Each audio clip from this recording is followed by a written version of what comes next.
नमस्कार दर्शकों, स्वदेश न्यूज के खास कार्यक्रम सबकी बात में आप सबका स्वागत है। आज मेरे साथ एक बहुत ही खास मेहमान जुड़े हैं। तेज तर्रार नेता हैं, युवा नेता हैं, ट्राइबल फेस है। जिस तरह से भाजपा क्लेम करती है कि भाजपा बदल रही है, वैसे ही आप देखिए तो कांग्रेस भी बदल रही है। मध्य प्रदेश की अगर हम बात करें तो मध्य प्रदेश में इस वक्त जो की पोस्ट हैं, नेता प्रतिपक्ष, प्रदेश अध्यक्ष, सब में युवा और तेज तर्रार नेता, इन लोगों के हाथ में कांग्रेस की कमान है। तो क्या कांग्रेस कितनी बदल रही है, कैसे बदल रही है, कैसे ये बदलेंगे, क्या चुनौतियां हैं इनके सामने? क्योंकि सामने जो है वो 2024 का लोकसभा चुनाव है। आज इन सारे विषय में हम बात करेंगे। हमारे साथ मौजूद हैं नेता प्रतिपक्ष उमंग सेंगार जी। नमस्कार सर, आपका स्वदेश न्यूज चैनल में और ये कार्यक्रम सबकी बात में बहुत बहुत स्वागत है। सबसे पहले तो आपको खूब सारी बधाइयाँ। आप नेता प्रतिपक्ष बने हैं, एक युवा चेहरा, एक तेज तर्रार नेता। कैसे देख रहे हैं आप अपने इस जिम्मेदारी को? मुक्ता जी, आपने 2-3 बार कहा तेज तर्रार, तो मेरा सोचना है कि अगर सच की आवाज़ बनना कोई गलत बात नहीं है। और जनप्रतिनिधि प्रतिनिधित्व करते हैं तो उनका प्रतिनिधित्व करते हैं जिनकी आवाज़ सरकार तक नहीं पहुंच पाती। तो मुझे लगता है कि उस तरीके से लिया जाना चाहिए तेज तर्रार, और निष्पक्ष रूप से बेबाकी से अपनी बात कहने में विश्वास रखता हूँ। और जवाबदारी भी ली है, कोई भी जवाबदारी आती है तो चुनौती रहती है, तो चुनौतियाँ स्वीकार करने में विश्वास करता हूँ। देखिए, आपने कहा कि मैंने आपको तेज तर्रार बुलाया, इसलिए बुलाया कि देखिए जीतू पटवारी जी माने जाते हैं एग्रेसिव लीडर। आप भी जो हैं सच कहने से कतराते नहीं हैं बिल्कुल। हमने अभी विधानसभा में भी देखा था, जब विशेष सत्र था तो उस समय जब आपने अपना उद्बोधन दिया था, उसमें भी आपने बहुत सारी ऐसी बातें कही थी, खरी खरी एकदम से, जैसा हम कह सकते कही। डिप्लोमेसी नहीं थी। देखिए, ऐसा है कि विधानसभा में जो मैं इतने सालों से देख रहा हूँ, आदरणीय जमुना देवी जी के समय से, भाषण देते सब बड़े बड़े लंबे लंबे भाषण, विषय से भटकते हैं, मुद्दों से भटकते हैं, कैसे भी करके सदन चले। तो मैं इन चीज़ों से बचता हूँ। मैं सीधे सीधे सवाल करने में विश्वास रखता हूँ। सरकार से सकारात्मक सोच रखता हूँ कि सकारात्मक बहस होना चाहिए। ऐसा नहीं कि मैं किसी पे आरोप लगाने में विश्वास।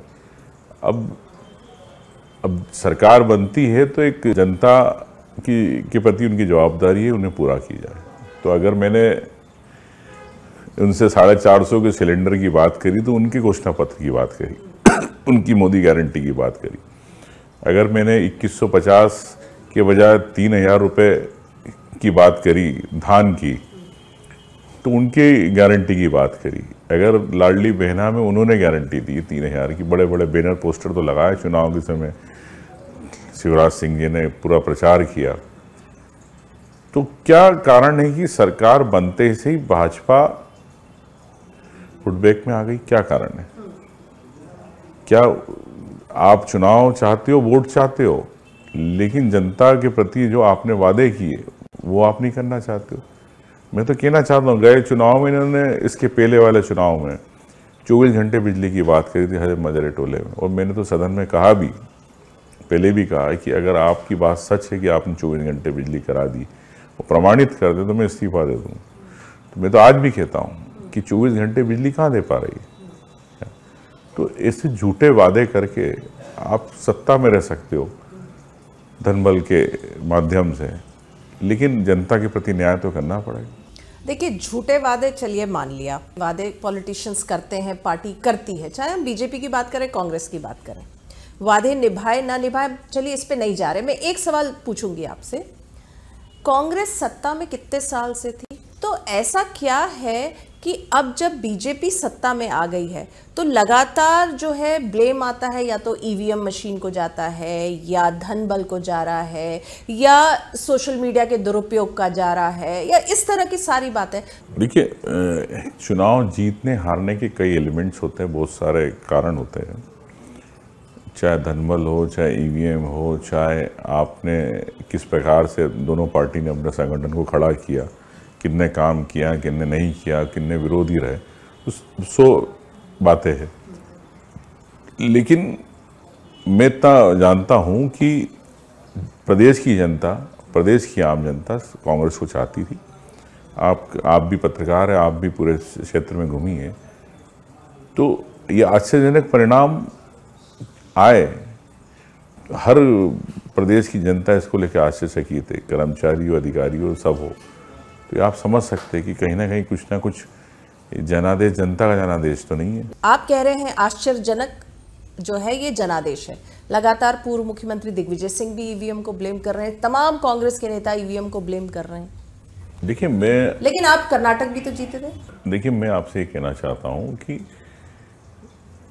बीजेपी को हिंदी राज्य अपने हाथ में रखना है। हिंदी राज्य के माध्यम से वो लोकसभा में आ सकती है, ये बीजेपी जानती है। और हिंदी राज्यों में उसकी पकड़ है, जैसा आरएसएस मानती है। लेकिन आप यहाँ की सरकारें अगर भी कांग्रेस की बनती तो आप लोकसभा में कैसे बता पाते इतनी सीटें? अभी से कहने लग गए हम 410 पार जाएंगे। क्या कारण है कि आपको इतना कॉन्फिडेंट क्यों है? हर बार आप पहले बोल देते। मैं तो कहता हूँ कि चुनाव मध्य प्रदेश का चुनाव था, 8 साढ़े 8 बजे चुनाव आयोग बोल रहा कांग्रेस आगे चल रही है, और 9:15 पे प्रदेश अध्यक्ष भाजपा के बोल रहे कि 160 सीटें आ रही है। तो अभी तो शुरुआत ही हुई थी, अभी मशीनें जमी थी, पहला राउंड भी नहीं हुआ। तो इससे आप समझ सकते हैं कि कहीं ना कहीं दाल में काला तो है। और रही भाजपा अगर इतनी बात करती कि हमने विकास कराया, ये कराया, तो क्यों डरती है ये? क्यों पोस्टल बैलेट से नहीं कराना? जब शिकागो अमेरिका में बंद हो चुका, कनाडा में बंद हो चुके, बड़े बड़े देशों में, तो आप अगर यहाँ पे लोकतंत्र को बचाना चाहते हो तो लोग तो आम व्यक्ति की बात अगर चाहते हैं वो लोग कि ईवीएम को हटा के पोस्टल बैलेट पे, तो क्या परेशानी? बहुत वाजिब सवाल है आपका। आपने बात की कि बीजेपी कहने लग गई हम जीत रहे हैं, अभी भी कह रही है लोकसभा में हम 400 पार जा रहे हैं, बहुत कॉन्फिडेंट है। तो ऐसी कॉन्फिडेंस तो कमलनाथ जी में भी और नकुलनाथ में भी था। नकुलनाथ जी ने तो कहा था कि 7 दिसंबर को कमलनाथ जी शपथ ले रहे हैं। फिर यही परसेप्शन, तो आप देखिए वही बात कर रही बीजेपी और कांग्रेस। मैं आपसे कह रहा हूँ, हम जनता के पे विश्वास था, पार्टी कार्यकर्ताओं में विश्वास था। अब चूंकि उन्होंने साथ दिया लेकिन आश्चर्यजनक परिणाम आए, तो ये तो एक आम जनता जानती कि परिणाम कैसे आए। ये तो चर्चा का विषय है ही। अभी जो कांग्रेस, जैसा मैं कह रही थी कि कांग्रेस बदल रही है, सारे युवा नेता आ गए हैं, लेकिन फिर भी अभी जो आप लोगों की कमेटी डिक्लेयर हुई उसमें फिर से पूर्व मुख्यमंत्री दिग्विजय सिंह, कमलनाथ जी और उनके बेटों का नाम है। तो एक गुटबाजी जो कांग्रेस में है, जो यंग वर्सेस ओल्ड, ये हम लोगों ने 2018 में भी देखा था, जब आप लोगों की सरकार थी, तब आप वन मंत्री भी थे, उस समय भी हमने देखा था। तो ये तो ऐसा लग रहा है जैसे कांग्रेस चाहती है, आप लोगों को कमान देती है, लेकिन पीछे से इन लोगों को भी जो है बनाए हुए रखती है। देखिए, परिवार की बात है, परिवार में माँ बाप भी होते हैं, बुजुर्ग हो जाते हैं, तो ऐसा तो नहीं घर से बाहर निकाल दिया जाता। तो परिवार है, तो परिवार में ठीक है, लेकिन जब माँ बाप बड़े होते तो अपने बच्चों को जवाबदारी देते, उनको आगे बढ़ाते। तो ये तो एक प्रकृति का नियम है, तो इसमें कोई नई बात नहीं है। लेकिन ये माँ बाप जो है ये आप लोगों को जवाबदारी नहीं सौंपना चाह रहे हैं ना, वो अपने हाथ में कमान रखना चाह रहे हैं। नहीं, ऐसा नहीं है। हाँ। दोनों नेताओं ने फ्री हैंड जवाबदारी दिया वो तो चाह रहे हैं ना, पुत्र मोह हर एक कोई ब्लेम करता, कहता कि पुत्र मोह के कारण 2018 या पार्टी के बाहर से देख रहे हैं, हम अंदर से देख रहे हैं कि हाँ। सब मिलके पार्टी चला रहे हैं और सहयोग के साथ चला रहे हैं। पुत्र मोह नहीं है उन दोनों का। देखिए, पुत्र मोह उनका हो सकता है, लेकिन पार्टी के प्रति न्याय कर रहे हैं, ये कह सकता हूँ। अच्छा, कि मैं बहुत सालों से आपको देख रही हूँ, जब जमुना देवी जी थी, डिप्टी सीएम थी, लीडर ऑफ ऑपोजिशन भी थी, आप हर वक्त उनके साथ थे।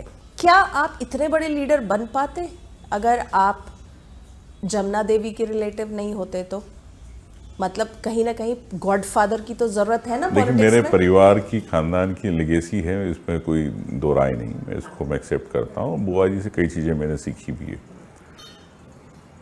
लेकिन अब मैं आपसे इतना जरूर कह सकता हूँ कि कुछ बातें बुआ जी और हम ही जानते हैं दोनों, अब वो नहीं है, लेकिन उनका आशीर्वाद मेरे साथ है। इससे ज़्यादा मैं इस चैनल पे नहीं कह सकता हूँ कुछ।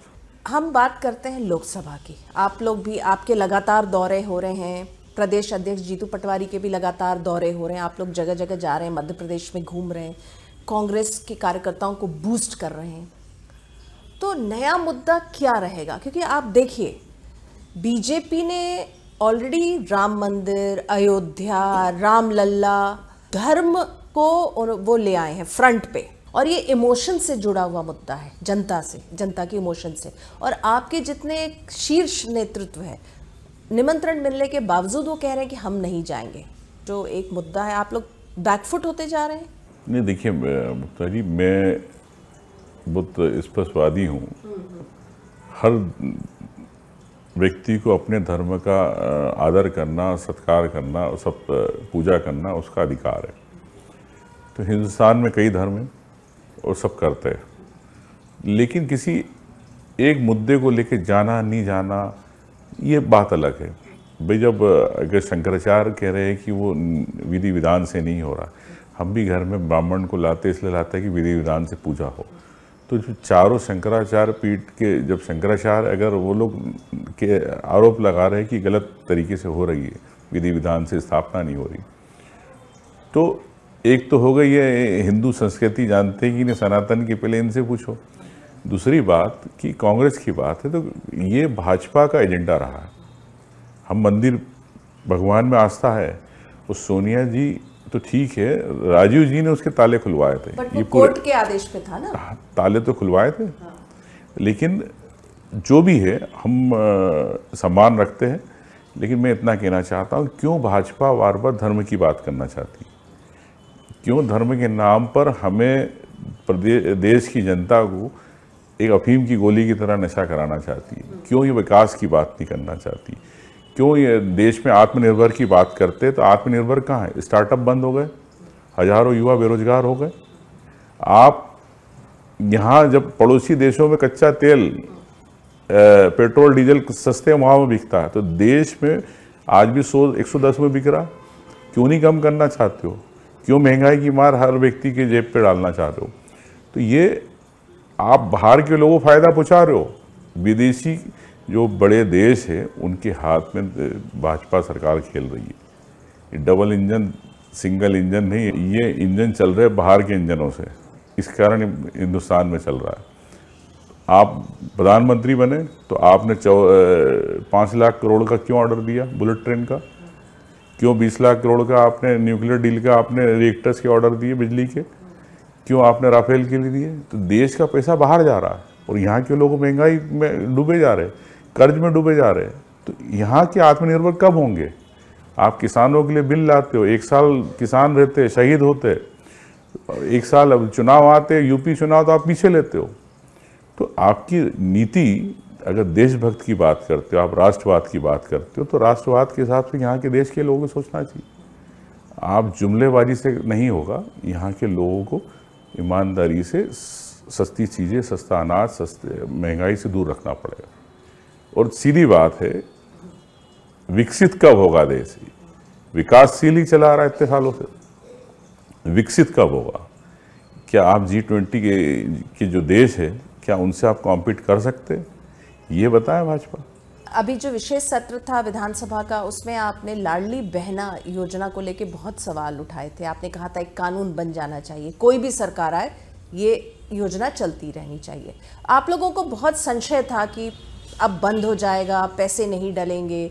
तो अब भाजपा लगातार आप पर आरोप लगा रही है कि ये देखिए, आप नेता प्रतिपक्ष इतना आरोप लगा रहे थे, हमने तो पैसे डाल दिए। देखिए, मैं आज भी कहता हूँ, आपके चैनल पे ईमानदारी से कह रहा हूँ, आज नहीं तो कल, चाहे लोकसभा के बाद, इस योजना को ये बंद करेंगे, या काट छाट करके जिस प्रकार से मनरेगा को इन्होंने ख़त्म कर दिया केंद्र सरकार ने, उस प्रकार से इसे ख़त्म करेंगे। मैं तो आज भी कह रहा हूँ, ये 2 लाख लोग, अगर 2 लाख महिलाओं के अगर संख्या कम हुई है, तो वो सुपात्र पहले थी, फिर अपात्र हो गई, अब आंकड़े दे रहे कि ये इनकी मृत्यु हो गई, ये ऊपर से हो गई, तो फिर अगर 60 से ऊपर, 60 साल से ऊपर वालों को उनको पेंशन मिले, वो भी अधिकार रखती है। और रही बात 1250 देने से, कि 3000 का आपने वादा किया, आप 3000 कब देंगे? आखिरी के 5 साल में देंगे? पूर्व मुख्यमंत्री शिवराज सिंह जी के बारे में कुछ कहना चाहेंगे आप? देखिए, अब क्या कहूँ, अब वो तो पोस्टर से ही भाजपा ने गायब कर दिया उन्हें। लेकिन मेरी संवेदना है कि एक प्रदेश के मुख्यमंत्री जिन्होंने एक काफ़ी लंबा समय दिया है, तो उनकी भी एक सहभागिता होनी थी।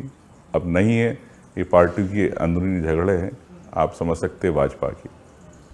देखिए, लोकसभा चुनाव की बात करें तो मध्य प्रदेश में 29 सीट्स हैं, 28 इस वक्त बीजेपी के पास है, केवल एक आप लोगों के पास है कांग्रेस।